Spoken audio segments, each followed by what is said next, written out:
नमस्कार मित्रों, आप सभी का बहुत बहुत स्वागत है। आज का हमारा टॉपिक है मणिपुर की जातीय हिंसा। अभी हाल ही में जो मणिपुर में जातीय हिंसा हुई है उससे आप अच्छी तरीके से परिचित हैं। आज हम इसी विषय पर चर्चा करेंगे।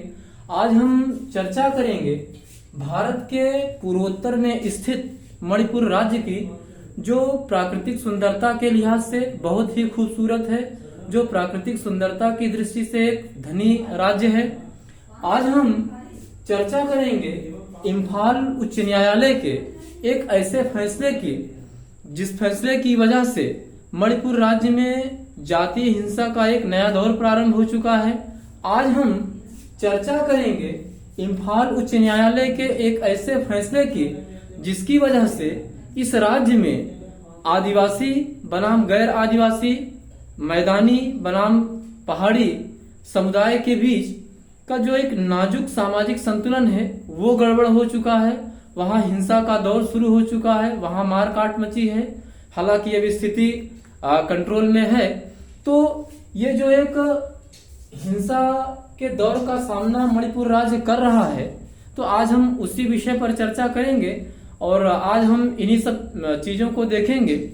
तो मित्रों, जहां तक मणिपुर राज्य में जातीय हिंसा का प्रश्न है, मणिपुर राज्य में जो जातीय हिंसा का एक नया दौर प्रारंभ हो चुका है, उसके मूल में इम्फाल उच्च न्यायालय का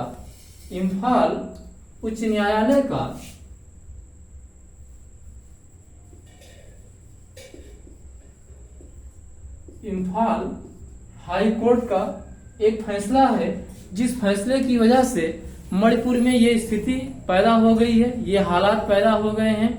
तो अब जो एक बेसिक प्रश्न उठता है कि आखिर में मणिपुर का जो उच्च न्यायालय है, जो कि इम्फाल में स्थित है, तो इम्फाल उच्च न्यायालय का वो फैसला कौन सा है, उस फैसले में उच्च न्यायालय ने क्या कहा, जिस फैसले की वजह से मणिपुर में जातीय हिंसा का एक नया दौर प्रारंभ हो जाता है। तो सबसे पहले हम ये देखेंगे कि इम्फाल उच्च न्यायालय का वो फैसला क्या है। तो इम्फाल उच्च न्यायालय ने 19 अप्रैल 2023 को 19 अप्रैल इम्फाल उच्च न्यायालय ने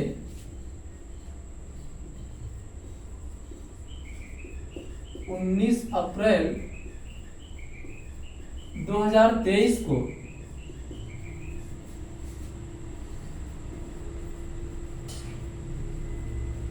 मैतेई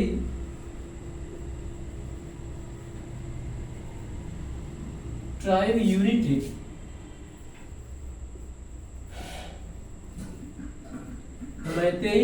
यूनिटी एक संगठन है। इन्होंने इम्फाल उच्च न्यायालय में एक पिटीशन दाखिल किया था और उसी पिटीशन की सुनवाई के दौरान इम्फाल उच्च न्यायालय ने 19 अप्रैल 2023 को वो फैसला सुनाया, जिसकी वजह से मणिपुर में ये स्थिति पैदा हुई। तो उस फैसले में इम्फाल उच्च न्यायालय ने क्या कहा है, उस फैसले को हम देखते हैं। तो इस फैसले में इम्फाल उच्च न्यायालय ने ये कहा, राज्य सरकार को ये निर्देश दिया कि जो मैतेई कम्युनिटी है, इसको एसटी सूची में शामिल करने के संबंध में राज्य सरकार विचार करे 4 हफ्ते के भीतर और अपनी सिफारिशें केंद्र सरकार को भेजे। अर्थात इम्फाल उच्च न्यायालय ने मैतेई ट्राइब यूनिटी की याचिका पर सुनवाई करते हुए 19 अप्रैल 2023 को एक फैसला सुनाया और फैसले में उच्च न्यायालय ने राज्य सरकार को यह क्लियर कट निर्देश दिया कि आप इस बात की संभावना पर विचार करिए कि क्या मैतेई कम्युनिटी को एसटी सूची में शामिल किया जा सकता है, और 4 हफ्ते के भीतर आप इस पर विचार करिए और अपनी सिफारिशें आप केंद्र सरकार को भेजिए। तो यही इम्फाल उच्च न्यायालय का वो फैसला है, जिसकी वजह से मणिपुर में ये सारी स्थितियां पैदा हुई हैं। तो अब ये जो इम्फाल उच्च न्यायालय का इम्फाल उच्च न्यायालय का जो ये फैसला है, अब इस फैसले में हाई कोर्ट ने ऐसा क्या बोल दिया, हाई कोर्ट ने ऐसा क्या बोल दिया जिसकी वजह से यहाँ की जो आदिवासी कम्युनिटी है, यहाँ की जो आदिवासी समुदाय है वो इसका विरोध कर रहा है।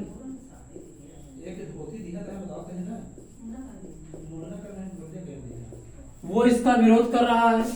मणिपुर उच्च न्यायालय ने, इम्फाल उच्च न्यायालय ने जो ये निर्देश दिया है राज्य सरकार को, और यहाँ का जो मैतेई समुदाय है, जिसको आप गैर आदिवासी भी कह सकते हैं,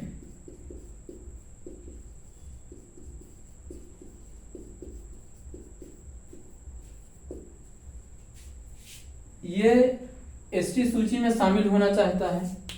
तो आखिर इस फैसले में ऐसा है क्या जिसकी वजह से मणिपुर राज्य की जो आदिवासी समुदाय हैं वो इसका विरोध कर रहे हैं और मैतेई समुदाय एसटी सूची में शामिल होना चाहता है। तो हालांकि ये एक बड़ा जटिल प्रश्न है। अब इस जो जटिल प्रश्न है, ये जटिल सिचुएशन है, इसको बेहतर ढंग से समझने के लिए हमें मणिपुर की जो जियोग्राफिकल कंडीशन है और जो यहाँ की डेमोग्राफिक कंडीशन है उस पर हमें अच्छे से उसको समझना चाहिए, उस पर चर्चा करनी चाहिए।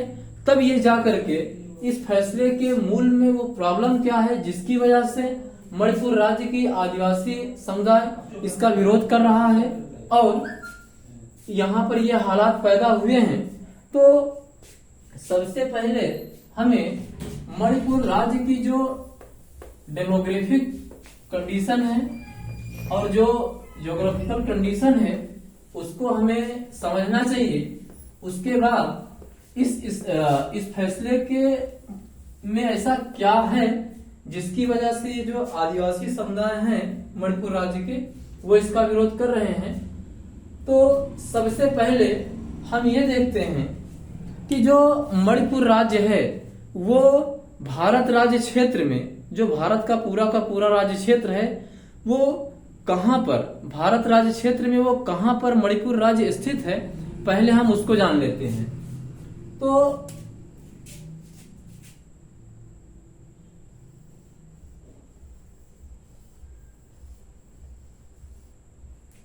जैसे ये है चीन है, चीन का बॉर्डर है, इधर म्यांमार है और ये आपका इधर बांग्लादेश है।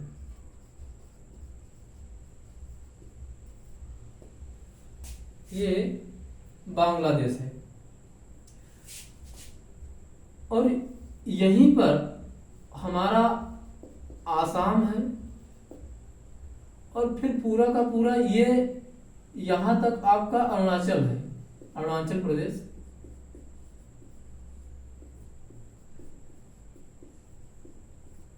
और ठीक इसी के नीचे ये नागालैंड है और ठीक इसके नीचे मणिपुर है और उसके बाद ये पूरा का पूरा जो इलाका है ये फिर मेघालय नीचे आ जाता है। ओ सॉरी, मेघालय मिजोरम आएगा। मणिपुर के नीचे, ठीक नीचे मिजोरम है।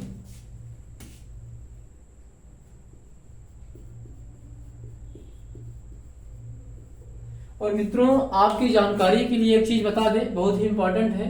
मिजोरम भारत का एक ऐसा राज्य है, मिजोरम भारत का एक ऐसा राज्य है जिसकी सीमा म्यांमार, ये म्यांमार की सीमा है और ये बांग्लादेश की सीमा है। तो मिजोरम भारत का एक ऐसा राज्य है जो म्यांमार और बांग्लादेश दोनों की सीमा से लगा हुआ है। तो यह है हमारा मणिपुर। अब इसी मणिपुर राज्य की हमें भौगोलिक स्थिति और जो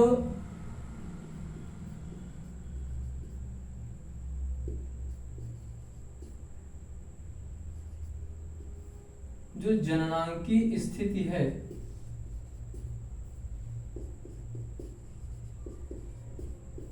इसी को हमें समझना है। जब हम मणिपुर राज्य की जो ये भौगोलिक स्थिति है यानी ज्योग्राफिकल कंडीशन है और जो जननांकीय स्थिति है यानी कि डेमोग्राफिक जो वहां की कंडीशन है, इसको जब हम अच्छे से जान लेंगे तब हम ये समझ पाएंगे कि आखिर इम्फाल उच्च न्यायालय के फैसले में ऐसा क्या है कि जब वो फैसला लागू होगा तो उसका मणिपुर राज्य में क्या सामाजिक और आर्थिक प्रभाव पड़ेगा। तो जब हम यहाँ की भौगोलिक और जननांकीय स्थिति को समझेंगे तभी वो मुद्दे को हम वास्तविक रूप में, रियल रूप में समझ पाएंगे। तो अब हम चलते हैं इसकी भौगोलिक और जननांकीय स्थिति की ओर। जिससे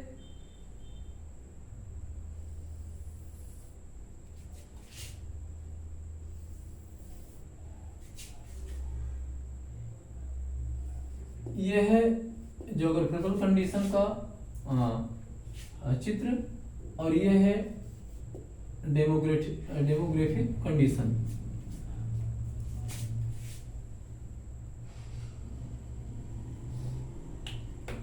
देखिए इसमें है क्या कि जो मणिपुर राज्य है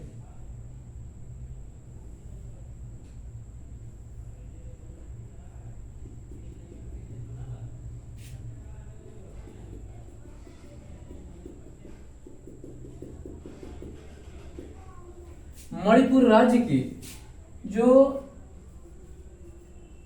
90% इसका जो क्षेत्र है ये पहाड़ी है और ये जो 10% है 10% इसका मैदानी भाग है। और जो ये डेमोग्राफिक कंडीशन है उसको आप समझिए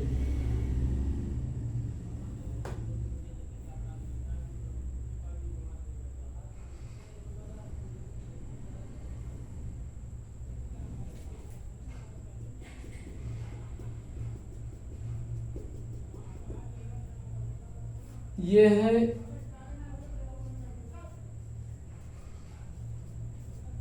मैतेई समुदाय, इसकी आबादी है 55%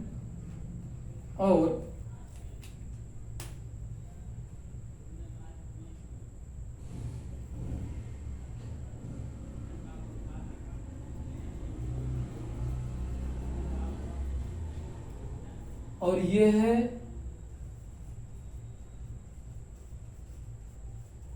आदिवासी समुदाय,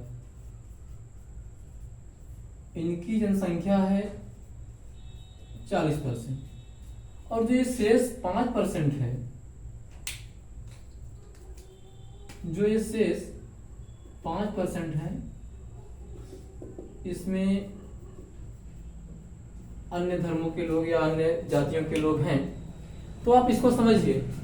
देखिए जो मणिपुर राज्य है उसकी भौगोलिक स्थिति मतलब वहां की जो भौगोलिक सिचुएशन है, जो भौगोलिक बनावट है, उसका 90% एरिया पहाड़ी है, 10% क्षेत्र मैदानी है।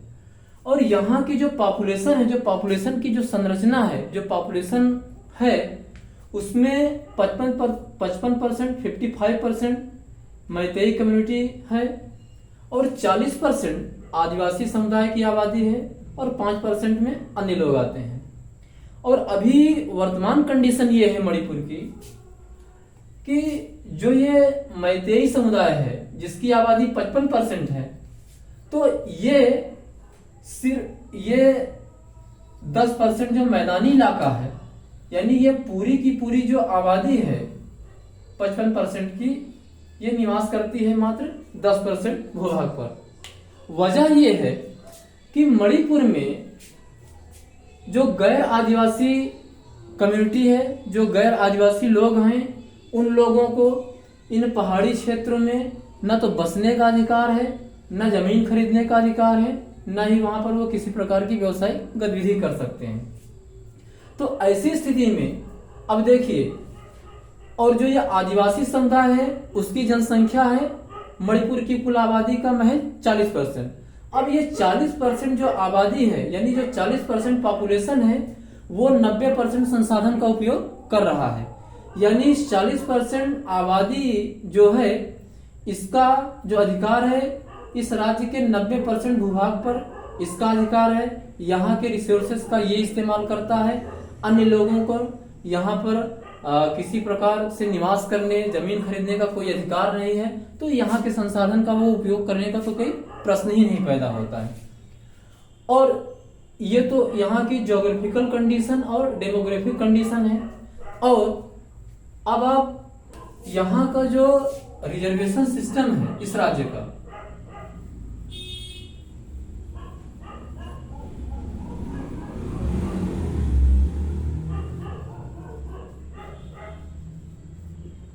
जो यहाँ का रिजर्वेशन सिस्टम है इस राज्य का, उसको समझ लीजिए।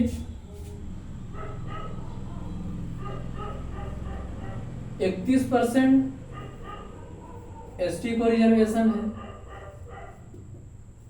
2% एससी को है, 17% ओबीसी को है और 10% ईडब्ल्यूएस को है। ये यहाँ का रिजर्वेशन स्ट्रक्चर है। यहाँ का जो रिजर्वेशन सिस्टम है मणिपुर का ऐसा है।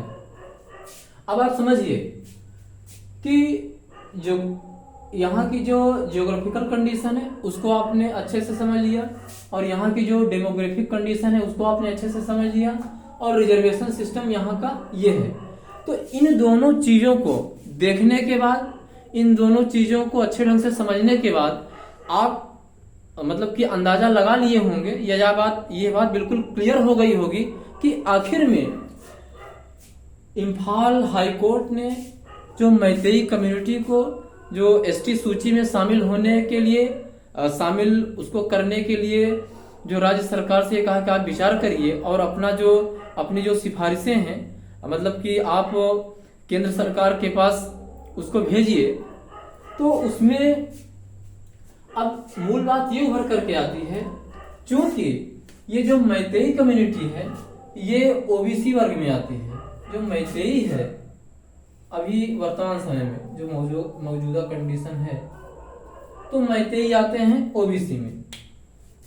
तो यहाँ पर मित्रों पूरी की पूरी जो लड़ाई है, जो पूरा का पूरा जो केंद्रीय बिंदु है वो है रिसोर्सेस को लेकर के।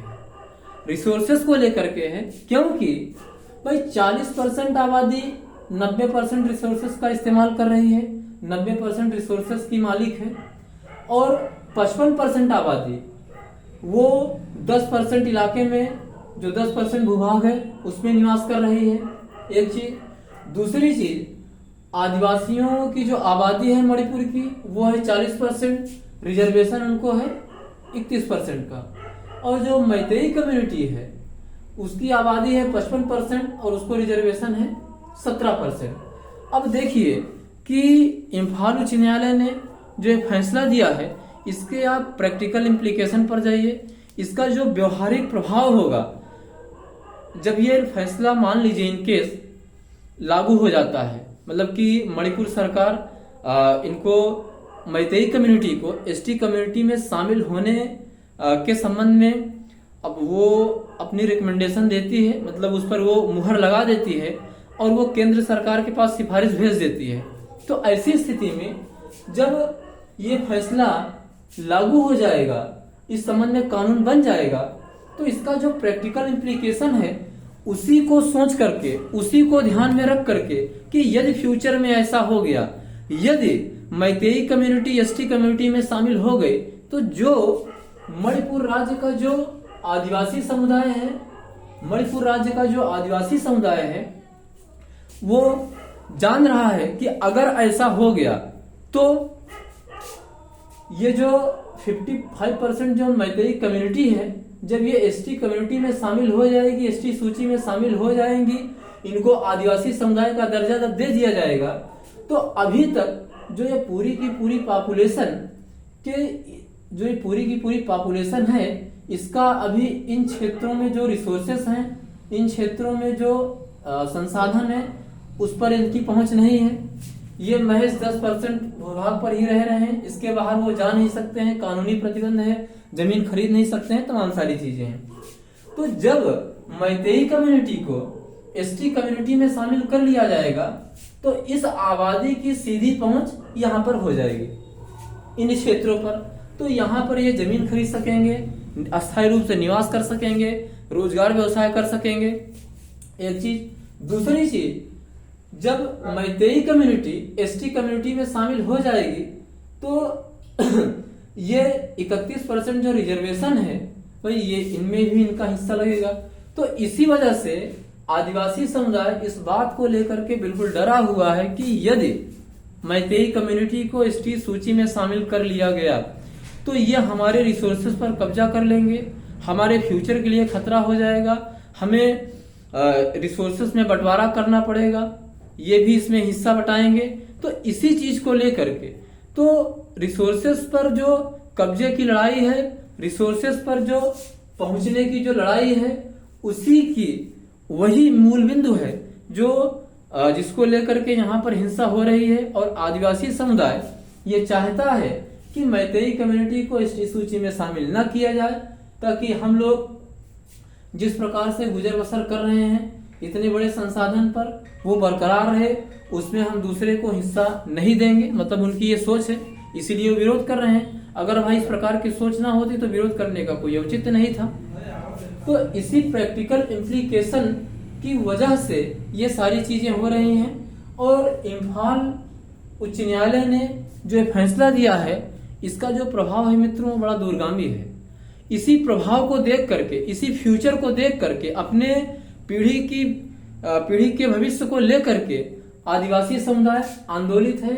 आदिवासी समुदाय ये चाहता है कि मैतेई कम्युनिटी को एसटी सूची में शामिल न किया जाए। तो इसीलिए सारी की सारी लड़ाई हो रही है और ये सारी घटनाएं घटित हो रही हैं। तो इसके मूल में जो रिसोर्सेस पर अपने वर्चस्व को बनाए रखने, रिसोर्सेस पर पहुंच को बनाए, एक देखिए जो आदिवासी समुदाय है ऑलरेडी इस रिसोर्सेस पर उसका कब्जा है। तो ये समुदाय चाहता है कि इन रिसोर्सेस पर, इस रिजर्वेशन पर हमारा नियंत्रण है, हमारा वर्चस्व बना रहे। और मैतेई कम्युनिटी इन रिसोर्सेस पर अपनी पहुंच बनाना चाहता है। तो एक वर्ग है जो रिसोर्सेस पर अपना वर्चस्व बनाए रखना चाहता है, और एक कम्युनिटी है कि उन रिसोर्सेस तक अपनी पहुंच सुनिश्चित करना चाहती है। तो इसी रिसोर्सेस पर पकड़ को लेकर के, अपनी पहुंच को बनाने को लेकर के ये पूरी की पूरी जद्दोजहद है, ये पूरी की पूरी लड़ाई है, पूरी की पूरी हिंसा है, पूरा का पूरा जो उपद्रव का माहौल है, उसके मूल में सिर्फ और सिर्फ संसाधन की लड़ाई है। और इसी वजह से ये सब सारी चीजें यहाँ पर घटित हो रही हैं। और आप कल्पना करिए कि यदि इस मैतेई कम्युनिटी को, यानी कि जो गैर आदिवासी समुदाय है मणिपुर का, यदि उसको जो राज्य का जो 90% पहाड़ी इलाका है, यदि उन क्षेत्रों में मैतेई कम्युनिटी को बसने की आजादी होती, वहां पर जमीन खरीदने की आजादी होती, वहां पर अपना रोजगार बिजनेस व्यापार करने की आजादी होती, तो शायद वो सिचुएशन ही ना पैदा होती कि मैतेई कम्युनिटी एसटी कम्युनिटी में शामिल होने की मांग करती। भाई चूंकि आबादी है 55%, अब वो बेचारे 10% हिस्से में ही रहने को मजबूर हैं, वो आगे जा नहीं सकते हैं चूंकि वो कानूनी प्रतिबंध है। तो यहाँ पर जो रिसोर्सेस को लेकर के लड़ाई है, उसमें भाई कोई ना कोई रास्ता तो निकालना ही पड़ेगा। और जो आदिवासी समुदाय है उसको भी थोड़ा सा समझना चाहिए कि भाई हमें, जो हमारे साथ रहने वाले लोग हैं, जो हमारे पड़ोसी हैं, उनकी कुछ समस्याएं हैं, तो उन्हें भी इनकी समस्याओं से थोड़ा सा एक मानवीय अप्रोच रखना चाहिए। हालांकि चलिए जो भी है, अब अंततः कोई ना कोई फैसला तो निकालना ही पड़ेगा, कोई ना कोई रास्ता तो निकालना ही पड़ेगा। अब देखते हैं कि राजनीतिक व्यवस्था और वहाँ की जो सरकार है, जो भारत सरकार है, और वहाँ की जो कम्युनिटीज हैं मणिपुर की, वो कैसे इसका हल निकालते हैं, क्या रास्ता निकालते हैं, वो तो देखने वाली बात होगी।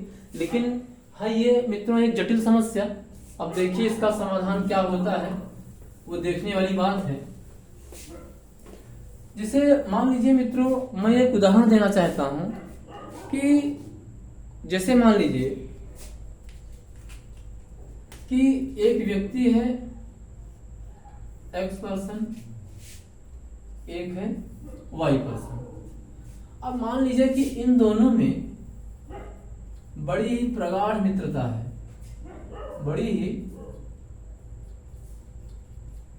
ही प्रगाढ़ मित्रता है, बहुत ही क्लोज फ्रेंड है।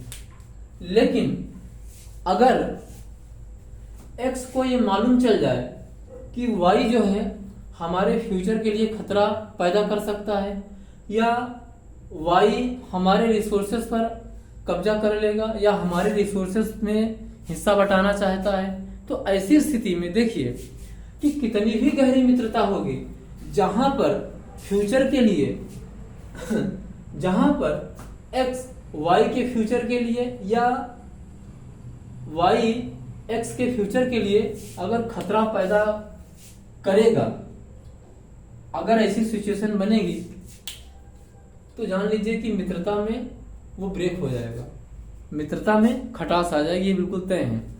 क्योंकि मित्रता भाई कोई अपने जीवन की कीमत पर, कोई अपने भविष्य की कीमत पर, कोई अपने संसाधनों की कीमत पर मित्रता को बनाए नहीं रखेगा, ये बड़ी साफ सी बात है।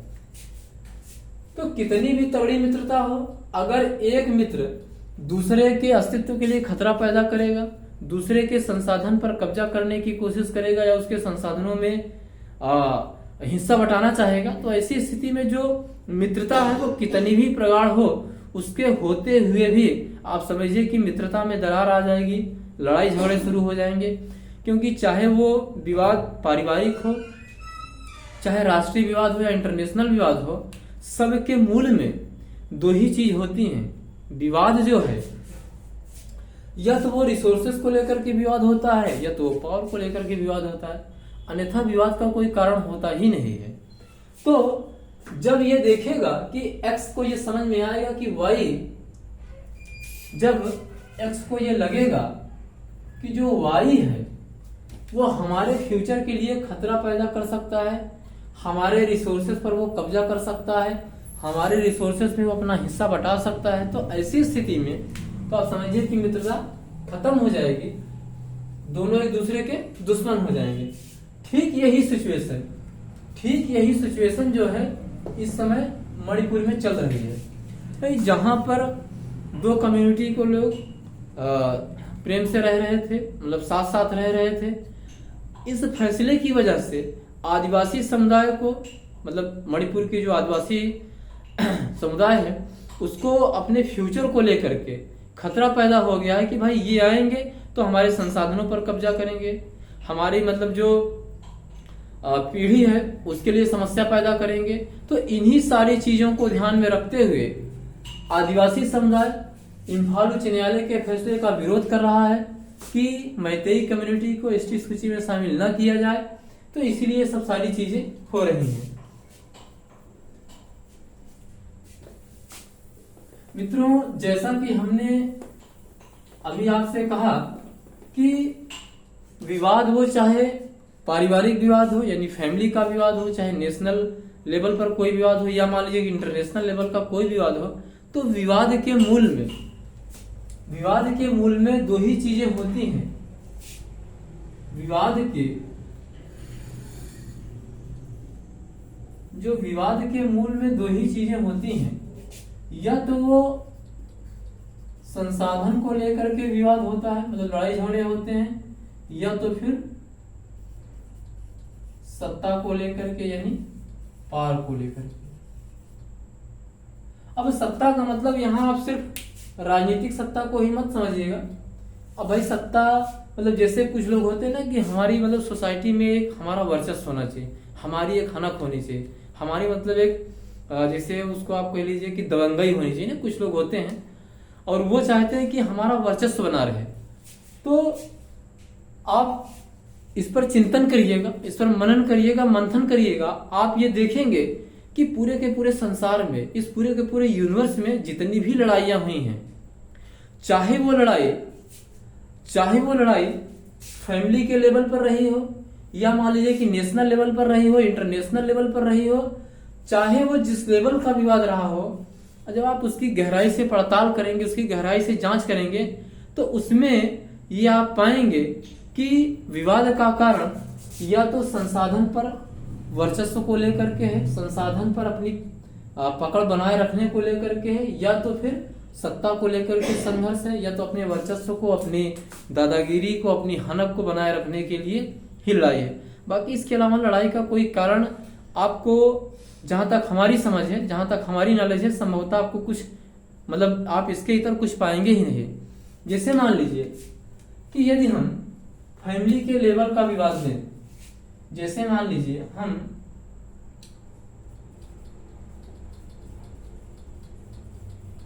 पारिवारिक विवाद को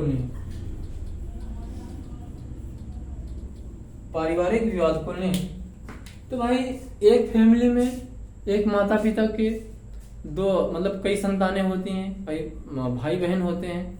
अब बहनों की शादी हो जाती है, अपने घर चली जाती हैं, लेकिन जो भाई होते हैं, जब उनकी शादियां होती हैं तो फिर वो धीरे धीरे क्या होता है कि जब परिवार बढ़ता है तो वो रिसोर्सेज पर कब्जे को लेकर के या परिवार में अपने वर्चस्व को लेकर के लड़ाई शुरू हो जाती है। तो वहां पर भी लड़ाई को लेकर के आप देखेंगे कि संसाधन को लेकर के ही या वर्चस्व को लेकर के ही लड़ाई होती है। हालांकि उसको बहुत लंबा एग्जाम्पल दिया जा सकता है, लेकिन आप उसको इशारों में समझ लीजिए कि वो लड़ाई जो है या तो संसाधन को लेकर के लड़ाई होगी या तो वर्चस्व को लेकर के लड़ाई होगी। और यदि हम इंटरनेशनल लेवल पर, यदि हम इससे संबंधित एक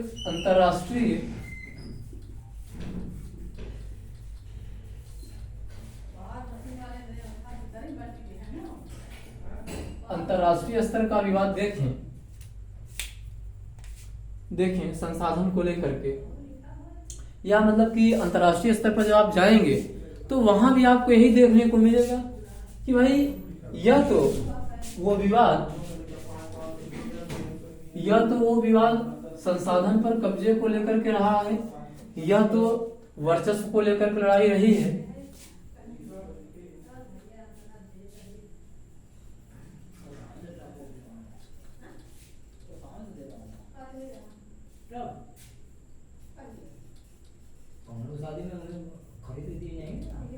यदि हम अंतरराष्ट्रीय विवाद को लें तो यहां भी आपको वही दो चीजें दिखेंगी, या तो रिसोर्सेस को लेकर के विवाद होगा, या तो वर्चस्व को लेकर के, अपनी सत्ता को लेकर के, अपनी हनक को लेकर के, अपनी मतलब एक प्रकार से जो दादागिरी होती है उसको मेंटेन करने के लिए ही आपको ये विवाद दिखाई देगा।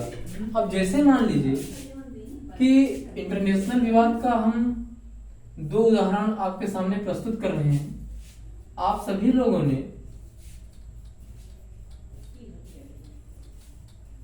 शीत युद्ध का नाम सुना होगा, और इस समय अभी जो एक मुद्दा बहुत ही मतलब कि इस समय इंटरनेशनल लेवल पर जिसकी बड़ी चर्चा है, जो बहुत ही गंभीरता से जिस पर चर्चा चल रही है, वो है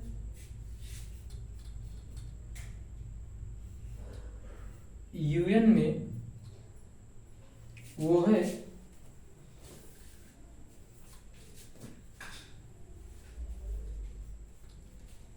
यूएन में सुधार का मुद्दा। अब देखिए कोल्ड वार क्या था। कोल्ड वार सिर्फ और सिर्फ एक वर्चस्व की लड़ाई थी और कुछ नहीं था। कोल्ड वार सिर्फ और सिर्फ वर्चस्व की लड़ाई थी बस। ये यूएसएसआर और यूएसए के बीच लड़ा गया था। ये सिर्फ और सिर्फ वर्चस्व की लड़ाई थी कि ज्यादा से ज्यादा राष्ट्रों को हम अपने खेमे में लाएंगे, और अमेरिका सोचता था कि ज्यादा से ज्यादा राष्ट्रों को हम अपने खेमे में लाएंगे।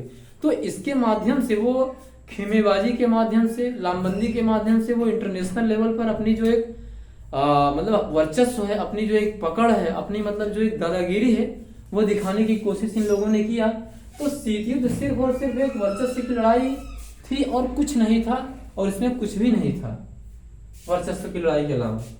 और जैसे मान लीजिए जो यूएन में सुधार का मुद्दा है, अभी भारत सरकार के द्वारा हर स्तर पर जहां भी हमारे विदेश मंत्री जा रहे हैं या और भी जो भारत सरकार के जो मंत्री जाते हैं, तो वहां पर जो यूएन में सुधार का मुद्दा वो उस पर बात करते हैं, उस मुद्दे को बार बार रेज कर रहे हैं, अच्छी बात है। तो यहाँ पर क्या है, अब सुधार जो इसमें जो सुधार की बात की जा रही है कि भाई वो ये है कि जो यूएन सिक्योरिटी काउंसिल है, जो यूएन सिक्योरिटी काउंसिल है, इसमें जो परमानेंट मेंबर हैं इनकी संख्या को बढ़ाने की बात की जा रही है। तो अभी वर्तमान समय में जैसे यूएसए, यूके, फ्रांस, चीन और रूस ये परमानेंट मेंबर हैं, तो इनके पास क्या है कि वीटो पावर है। तो जो ये वीटो पावर को होल्ड करने वाले जो राष्ट्र हैं, ये रियल में ईमानदारी से नहीं चाह रहे हैं कि इस जो परमानेंट मेंबर जो हैं 5 सदस्य, ये इस ग्रुप में कोई नया मेंबर आए, और इनकी जो एक प्रकार से वीटो को ये अपना मतलब एक प्रकार से उसको क्या कहते हैं ना कि इसको अपना स्टेटस के रूप में देखते हैं कि भाई बताइए इतना बड़ा विश्व है, इतनी बड़ी आबादी है, उसमें से बताइए 5 राष्ट्र सिर्फ और सिर्फ परमानेंट मेंबर हैं, और यूएन 20वीं शताब्दी में बना था और आज 21वीं शताब्दी चल रही है, और इतना बड़ा बदलाव इंटरनेशनल लेवल पर आ चुका है। तो भाई यूएन में सुधार तो बिल्कुल कंपलसरी है, अति आवश्यक है, अनिवार्य है, इसमें कोई दो राय हो ही नहीं सकती है, इसमें कोई दो राय है ही नहीं, होना चाहिए सुधार। लेकिन ये जो 5 परमानेंट मेंबर हैं, ये मतलब मंच से कहते तो हैं कि भाई हम भारत का समर्थन करेंगे, लेकिन चीन उसमें अड़ंगा लगा देता है। और जैसे उधर ब्राजील वगैरह को भी शामिल करने की बात है, जर्मनी को शामिल करने की बात है, वो तमाम सारे देश और भी हैं। तो जैसे जापान की बात की जा रही है कि भाई इनको भी परमानेंट मेंबर बनाया जाना चाहिए, लेकिन वो पब्लिकली तो कहते हैं कि हम समर्थन करेंगे, लेकिन वो अंदर खाने वो करना नहीं चाहते हैं। और ये जो वीटो पावर है, इसके माध्यम से वो जो अपना वर्चस्व है इंटरनेशनल लेवल पर उसको बनाए रखना चाहते हैं, उसको अपना एक मतलब उसको अपनी एक मतलब प्रतिष्ठा का सवाल मानते हैं, मतलब उसको अपने एक इमेज से उसको जोड़ करके देखते हैं। तो वो चाहे विवाद घरेलू विवाद हो, चाहे वो पारिवारिक विवाद हो, गांव के स्तर का विवाद हो, नेशनल इंटरनेशनल, मतलब वो कहीं का विवाद हो, तो विवाद के मूल में आपको 2 ही चीजें मिलेंगी, या तो वो रिसोर्सेस को लेकर के विवाद है, तो वो पार को लेकर के विवाद है, सत्ता को लेकर के विवाद है, शक्ति को लेकर के विवाद है, अपने वर्चस्व को बनाए रखने को लेकर के विवाद है। तो यही 2 विवाद हैं। तो इसके अलावा आपको विवाद में कोई चीज संभवतः हमारी नजर में तो नहीं है भाई, जहां तक हमारी नॉलेज है। तो विवाद के मूल में यही 2 चीजें हैं, और इसी वजह से युद्ध लड़े गए हैं, और पता नहीं कितने युद्ध लड़े जाएंगे, इसमें कोई दो राय भी नहीं हो सकती है। क्योंकि भाई आदमी शिक्षित होता जा रहा है, अच्छी बात है, लेकिन इसके बावजूद भी आप देखिए कि इंटरनेशनल लेवल पर कितनी लड़ाइयां चल रही हैं, कितनी बीत गई, कितनी चल रही हैं, और न जाने कितनी होंगी। अब ये कहिए कि इंटरनेशनल लेवल पर विवाद नहीं होगा, तो विवाद तो बिल्कुल होगा, उसमें कोई दो राय हो ही नहीं सकती है। क्योंकि भाई जहां 2 राष्ट्रों के बीच संसाधन को लेकर के, संसाधन पर कब्जे को लेकर के, किसी चीज पर अपने वर्चस्व को बनाए रखने का जहां प्रश्न आएगा, मुद्दे आएंगे, इशू आएंगे, तो लड़ाइयां होंगी भाई। अब ये अलग चीज है कि वो बातचीत के माध्यम से उसको सुलझा सकते हैं तो अच्छी बात है, नहीं तो फिर वो तो लड़ाई होना तय है। तो ये जो चीजें हैं, संसाधन, सत्ता, वर्चस्व, अपना मतलब एक प्रकार से जो दबंगई है, मतलब जो दादागिरी है, उसको मेंटेन करने के लिए ये सब सारी चीजें हो रही हैं। और मणिपुर में जो जातीय हिंसा हो रही है, उसके मूल में मित्रों सिर्फ और सिर्फ संसाधन है, संसाधन पर कब्जे की लड़ाई है। एक वर्ग चाहता है कि संसाधन पर हमारा कब्जा बना रहे और दूसरा वर्ग जो राज्य के जो शेष संसाधन है वहां पर अपनी पहुंच को सुनिश्चित करना चाहता है। तो इस मूल में इम्फाल उच्च न्यायालय का जो फैसला है, इसके मूल में सिर्फ और सिर्फ संसाधन पर कब्जे की लड़ाई है और कुछ नहीं है। तो इसलिए आप ये समझिए कि जितने भी विवाद हुए हैं, जो भी चीजें हुई हैं, उसके मूल में या तो संसाधन पर कब्जे की लड़ाई रही है, या तो सत्ता की लड़ाई रही है, अपने वर्चस्व को, अपनी दादागिरी को, अपनी प्रतिष्ठा को बनाए रखने की लड़ाई रही है। तो मित्रों, आज आपने देखा कि जो मणिपुर की जो जातीय हिंसा है, मणिपुर की जो जातीय हिंसा है, उसके मूल में सिर्फ और सिर्फ रिसोर्सेस पर कब्जे की लड़ाई है, रिसोर्सेस तक पहुंच बनाने की लड़ाई है और इसके अलावा कुछ नहीं है। हालांकि ये संवेदनशील मुद्दा है। अब इसमें रास्ता मतलब राजनीतिक सत्ता और मणिपुर की जो कम्युनिटी है वो किस प्रकार से निकालते हैं, और बगैर मतलब कि कोई रास्ता तो निकालना ही पड़ेगा, बगैर उसके काम चलेगा नहीं। क्योंकि भाई जो मैतेई कम्युनिटी है उनकी भी समस्याएं हैं, इतनी बड़ी आबादी है। अब वो 10% भूभाग पर रह रहे हैं और 40% की आबादी 90% भूभाग पर रह रही है। तो ये थोड़ा सा है तो क्रिटिकल इशू। अब देखिए कैसे समस्या का समाधान होता है। हम उम्मीद करते हैं कि इसका एक सर्व स्वीकार्य फैसला मतलब एक तरीका निकाला जाएगा। अब देखते हैं, वो फ्यूचर की बात है। तो मित्रों, आप सभी का बहुत बहुत धन्यवाद। नमस्कार, गुड नाइट।